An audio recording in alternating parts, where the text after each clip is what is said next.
제186차 원내대표회의 및 제37차 상임위 간사간 연석회의를 시작하겠습니다. 이인영 원내대표의 여는 말씀으로부터 시작하겠습니다. 오늘부터 추경 심의와 꼭 필요한 법안 심의를 제외하고 일상적인 원내 활동을 중단하고 모든 당력을 총동원해서 방역 지원 체제로 전면 전환하고 있습니다. 선거운동보다 방역이 100배, 1000배 중요한 상황입니다. 민주당은 국민이 고통받는 상황을 하루라도 일찍 끝내기 위해서 통상적인 선거운동도 접고 전국에서 모든 민주당원이 참여하는 방역 지원 활동에 전면 돌입하겠습니다. 지역사회의 소독과 방역 활동을 돕고 마스크 만들기 운동, 그리고 자영업 지원, 소외시설 지원 등 지역 주민을 돕는 데 강력을 집중하겠습니다.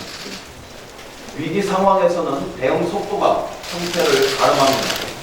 국민이 느끼는 문제를 정부도 실시간으로 인식해야 문제를 해결할 수 있습니다. 민주당이 국민과 정부를 24시간 연결하는 한 라인이 되겠습니다.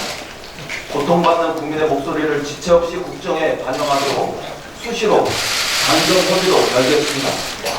민주당이 국민의 성실한 연락병이 되고 꼼꼼한 전달자가 되겠습니다. 매일 국회의원, 당직자, 보좌진이 참여하는 국난극복위원회 실행회의를 열어서 워룸을 운영하듯이 국민의 눈으로 문제를 살피고 하나하나 해결해 나가겠습니다. 우선 당면한 핵심 과제 해결에 집중하겠습니다. 국난극복위원회는 마스크 수급, 병실 확보, 의료진 확보, 치료제 개발, 신천지 및 다중시설 대책, 출입국 관리, 아이 돌봄과 학교 대책, 자영업과 소상공인 대책, 피해산업 지원 대책, 대북 영국 지원 대책 등 10개 핵심 과제를 먼저 해결하는 데 총력을 기울이겠습니다. 이어서 경제 회복과 민생 대책, 안전 뉴딜 대책 등 후속 대책 마련에도 즉시 협조하겠습니다. 국난이 극복될 때까지 10대 핵심 과제와 후속 과제 해결을 위해 앞만 보고 전력 질주하겠습니다. 비상 상황에는 비상한 대응이 절실히 필요합니다. 선거보다 국민 안전이 먼저라는 각오로, 또 국민이 있어야 선거도 있고 국회도 있다는 각오로 임하겠습니다. 민주당은 국난을 맞은 우리 국민의 일상에 해봄을 앞당겨 드리는 것이 집권 여당의 본분이라는 사실을 결코 잊지 않겠습니다. 남 탓하지 않고 문제를 해결하기 위해 앞장서는 든든한 민주당의 모습을 보여드릴 것을 국민 여러분께 약속드립니다. 코로나 사태로 세계 경제가 직격탄을 맞고 있습니다. 글로벌 팬데믹 우려가 제기되면서 어제 유가는 무려 30%나 하락했고 주요국의 국채 금리가 급락했으며 우리나라를 포함한 전 세계 증시가 폭락했습니다. 특히 미국의 경우 22년 만에 처음으로 뉴욕 증권거래소가 일시 중단되는 사태까지 내몰렸습니다. 이런 이유 때문에 미국과 호주, 말레이시아, 캐나다 등 주요국 중앙은행과 재정당국이 긴급하게 정책금리 인하와 예산 투입 의지를 밝혔지만 세계적인 시장의 불안감은 더욱더 커지고 있습니다. 이제 우리 정책당국도 코로나 대응 역할과 또 책임을 구분해야 할 때입니다. 방역과 마스크 대책은 총리실을 중심으로 질병관리본부와 식약처가 전담하고 경제부총리와 경제부처와 한국은행은 경제금융 안정에 총력을 기울여 주실 것을 부탁드립니다. 그동안 마스크 관리를 기재부를 중심으로 해서 해왔는데 이런 업무도 신속하게 이동시켜서 다시 재정비했으면 좋겠습니다. 주식시장에 대해서 한 말씀 드리겠습니다. 우리나라 주식시장은 개인 투자자 비중이 매우 높아서 주식시장의 불안정성이 높을 때 일부 세력이 공매도 제도를 악용해서 시장을 더욱 혼란스럽게 하는 경향이 있어 왔습니다.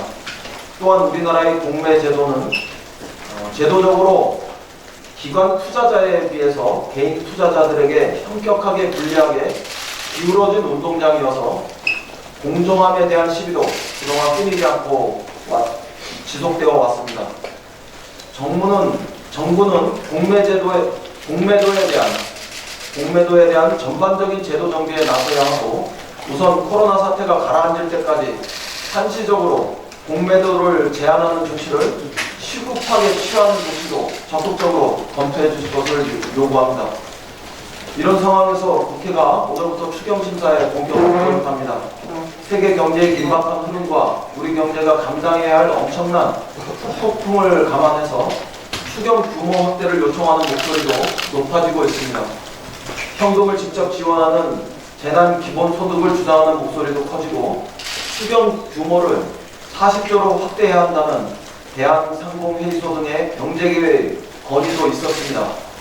모두 엄중한 경제 상황을 감안한 충정에서 비롯된 절박한 목소리들입니다. 민주당은 이런 목소리에 귀를 열고 추경 심사에 임하겠습니다. 상임위와 예결위 추경 심사 과정에서 여야가 머리를 맞대어 코로나 피해자와 피해 기업의 지원 범위를 확대하고 지원 금액을 현실화한다면 정부에서도 적극적으로 수용해 주실 것을 요구합니다. 다만 지금은 무엇보다 타이밍이 중요하다는 말씀만 꼭 드리고 싶습니다. 여야 및 우리 사회가 합의에 도달하기 어려울 정도의 추경 확대 논의로 추경 처리 그 자체가 통째로 지체되어서는 안 된다고 봅니다. 지금 국민들의 생업 현장은 하루하루 목이 타들어가고 있기 때문입니다. 우선 지금은 급한 불부터 꺼야 할 시간으로 보입니다. 먼저 정부안을 중심으로 신속히 합의할 수 있는 추경 심사를 하고, 향후 코로나 사태의 상황 전개에 따라서 추가 조치가 필요하다면 그때 더 많은 지혜를 함께 모을 수 있기를 바랍니다. 마지막으로 신천지에 강력히 경고합니다. 이만희 총회장의 협조 약속이 현장에서 제대로 지켜지지 않고 있습니다. 오히려 신천지 측의 비협조만이 고구마 줄기처럼 줄줄이 드러나고 있습니다.